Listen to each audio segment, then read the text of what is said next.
اے امت مسلمہ کے نوجوانوں، کبھی تمہارے اسلاف کا معیار یہ تھا کہ حضرت عقبہ بن نافع صرف 10,000 جنگجو کا لشکر لے کر 80,000 رومیوں کے مقابل نکل آئے تھے، اور جنگ کے لیے نکلتے ہوئے بیوی نے پوچھا تھا کہ میں آپ کو جنگ میں کہاں پاؤں گی، تو حضرت عقبہ بن نافع نے فرمایا کہ یا دشمن رومیوں کے سردار کے خیمے میں یا پھر جنت میں، مسلمان کا ایمان یا نصرت یا شہادت۔ حضرت علی کرم وجہ کریم جنگ کے لیے نکلنے لگے تو کسی نے کہا کہ امیر المومنین، آپ نے کمر کے پیچھے زرہ کیوں نہیں پہنی؟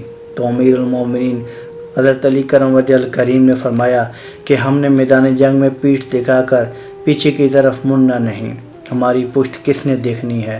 دلوں کو مرکز مہر و وفا کر، اسے حریمی کبریا سے آشنا کر، جسے نان جویں بخشا ہے تو نے، اسے بازوئے حیدر بھی عطا کر۔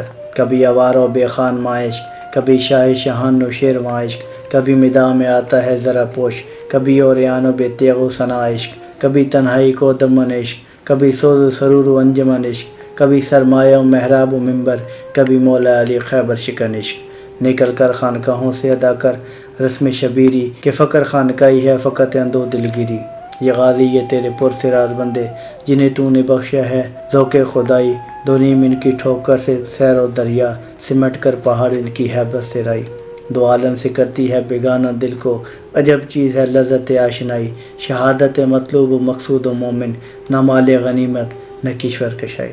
لیکن صد افسوس کہ آج تمہارے قبلِ اول پر حملے ہو رہے ہیں، لیکن تم خاموش تماشائی بنے بیٹھے ہو۔ یہ مصرع لکھ دیا کسی شوخ نے محراب و منبر پر، یہ ناداں گر گئے سجدوں میں جب وقت قیام آیا، یہاں سجدوں کی نہیں کھڑا ہونے کی ضرورت تھی۔ جلتا ہے شام و فلسطین پہ میرا دل، تدبیر سے کھلتا نہیں یہ عقدہ دشوار۔ اقبال کہتے ہیں کہ یہاں تدبیر کام نہیں چلے گی، یہاں واقعہ بدر و حنین کی ضرورت ہے۔ بتا دو نکل کے صراع سے جس نے روما کی سلطنت کو لڑ دیا تھا، سنا ہے یہ کرسیوں سے میں نے، وہ شعر پھر ہوشیار ہوگا انشاءاللہ۔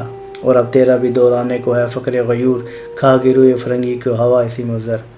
اے مسلمانوں، سدا تم نے غلام نہیں رہنا، نکلو صحراؤں سے، نکلو اپنی خوابگاہوں سے، اور بتا دو کہ فلک کو پڑا کبھی دل جلوں سے کام نہیں، اگر نہ آگ لگا دوں تو داغ نام نہیں۔ سلام پاکستان۔